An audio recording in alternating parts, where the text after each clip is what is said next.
ঘরে থাকা কিছু সবজি দিয়ে আজকে আমি আপনাদের সাথে শেয়ার করব একটি নিরামিষ পাঁচমিশালি সবজির রেসিপি। নমস্কার বন্ধুরা, স্বপ্নার কিচেনে আপনাদের সবাইকে স্বাগত জানাই। আমার আজকের রেসিপি নিরামিষ লাবড়া।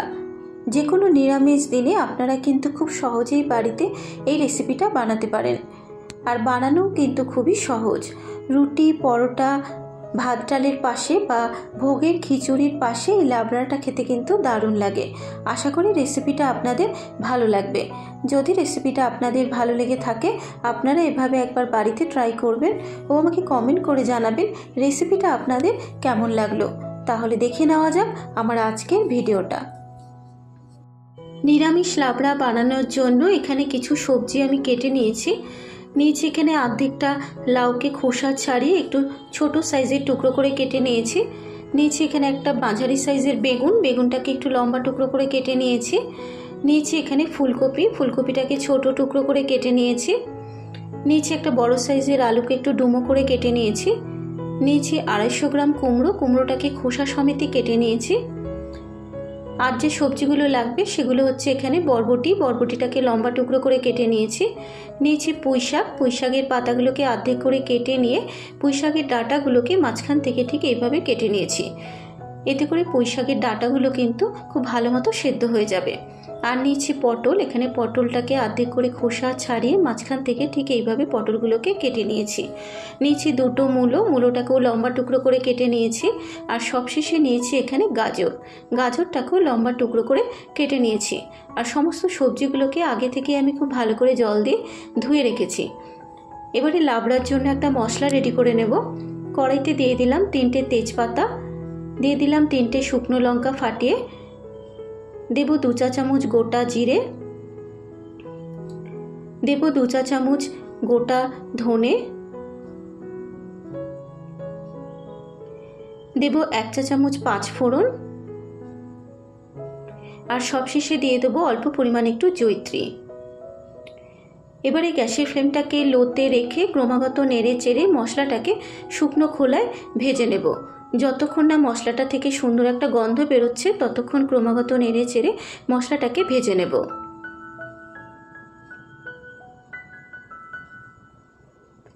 মিনিট 2 নাড়াচাড়া করে নেবার পর মশলাটা ভাজা হয়ে গেছে।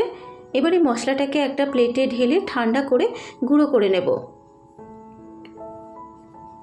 মশলাটা ঠান্ডা হতে হতে এবার ওই কড়াইয়ের মধ্যে দিয়ে দেবো 1 বাটি মতো জল। এবার এই জলের মধ্যে দিয়ে দেবো ছোট 1 বাটি সয়াবিন। এবারে গ্যাসের ফ্লেমটাকে মিডিয়ামে রেখে সয়াবিনটাকে সেদ্ধ করে নেব। মিনিট 3 সময় ধরে আমি সয়াবিনটাকে সেদ্ধ করে নিয়েছি। এবারে সয়াবিনের জলটাকে ঝরিয়ে নেব।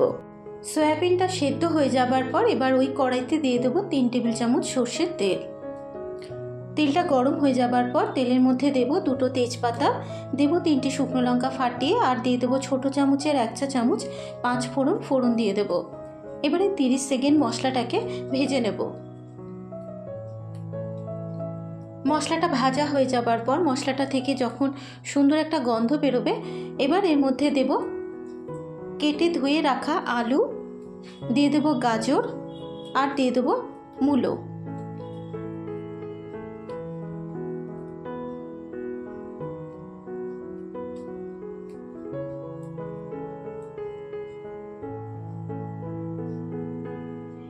এবারে প্রথমে আলু, গাজর আর মূলোটাকে মিনিট 2 সময় ধরে খুব ভালো করে ভেজে নেব।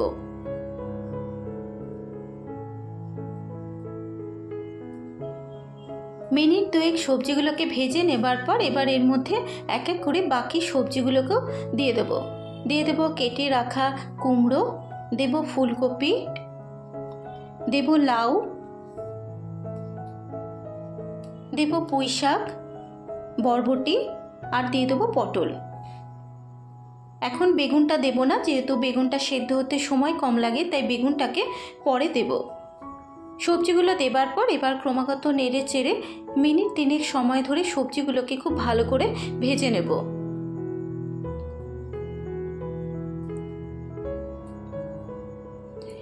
মিনিট 3 সময় ধরে সবজিগুলোকে ভেজে নেবার পর এবারে গ্যাসের ফ্লেমটাকে মিডিয়ামে রেখে মিনিট 5 ঢাকা দিয়ে সবজিগুলোকে নরম হতে দেব। 5 মিনিট পর এবার আমি ঢাকনাটাকে খুলে সবজিটাকে একবার একটু নাড়াচাড়া করে নেব। আর ঢাকা দেওয়ার ফলে কিন্তু সবজিটা বেশ অনেকটাই মজে গেছে আর সবজি থেকে অল্প অল্প জল ছাড়তে শুরু করেছে। এবার এই সবজির মধ্যে দিয়ে দেবো একটা মাঝারি সাইজের টুকরো করে কেটে নেওয়া টমেটো, দিয়ে দেবো সেদ্ধ করে রাখা সয়াবিন, দেবো 1 চা চামচ আদা বাটা আর দিয়ে দেবো 1 চা চামচ কাঁচা লঙ্কা বাটা। তবে ঝালটা কিন্তু আপনারা আপনাদের নিজেদের স্বাদ অনুসারে অ্যাড করবেন। এবারে টমেটো, সয়াবিন, আদা বাটা আর কাঁচা লঙ্কা বাটাটা দেওয়ার পর এবার সবজির সাথে মিশিয়ে নিয়ে 2 মিনিট সবজিটাকে ভেজে নেব যতক্ষণ না আদার কাঁচা গন্ধটা চলে যাচ্ছে।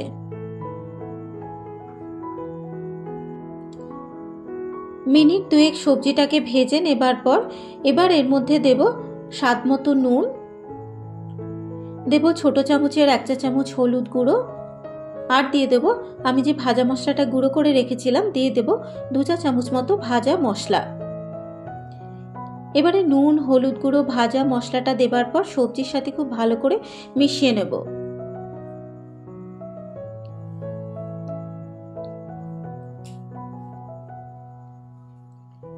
মশলাটা সবজির সাথে মেশানো হয়ে যাবার পর এবার এর মধ্যে সবশেষে দিয়ে দেব বেগুন।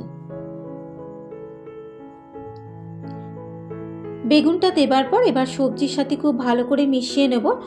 এবারে সবজিটাকে মশলার সাথে মিনিট 2 সময় ধরে খুব ভালো করে কষিয়ে নেব। আর এই লাবড়াটা রান্না করতে আমি এখানে কিন্তু কোনো জলের ব্যবহার করব না। গ্যাসের ফ্লেমটাকে লোতে রেখে সবজিটাকে রান্না করে নেব।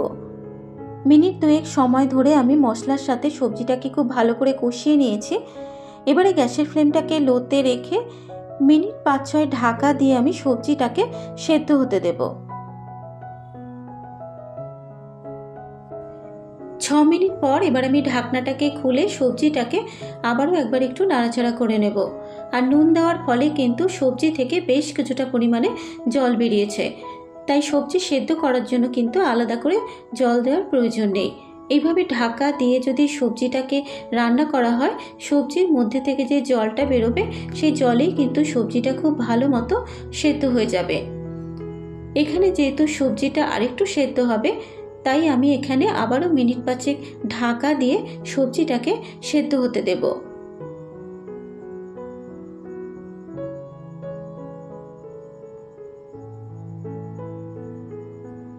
পাঁচ মিনিট পর এবার আমি ঢাকনাটাকে খুলে একটু চেক করে নেব যে সবজিগুলো সেদ্ধ হয়েছে নাকি। দেখুন প্রত্যেকটা সবজি কিন্তু খুব ভালো মতো সেদ্ধ হয়ে গেছে। সবজিগুলো যখন সেদ্ধ হয়ে যাবে এবারে সবজির মধ্যে দিয়ে দেব 1/2 চা চামচ শাহি গরম মশলার গুঁড়ো, দিয়ে দেবো আমি যে ভাজা মশলাটা গুঁড়ো করে রেখেছিলাম, দিয়ে দেবো 1/2 চা চামচ ভাজা মশলা আর দিয়ে দেবো 1 চা চামচ ঘি। এবারে গরম মশলার গুঁড়ো, ভাজা মশলার ঘিটা দেবার পর 5 মিশালি সবজির সাথে খুব ভালো করে মিশিয়ে নেব।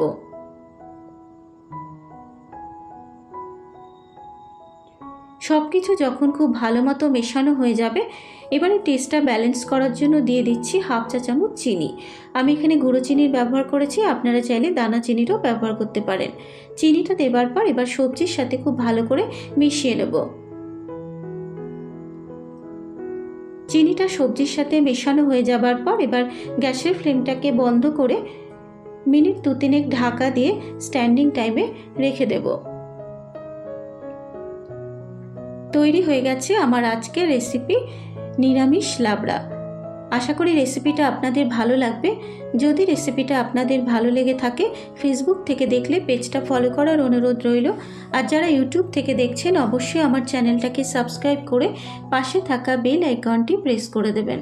আজকের মতো এই পর্যন্ত, আবারও হাজির হয়ে যাব অন্য কোনো নতুন রেসিপি নিয়ে। সুস্থ থাকবেন, ভালো থাকবেন, ধন্যবাদ।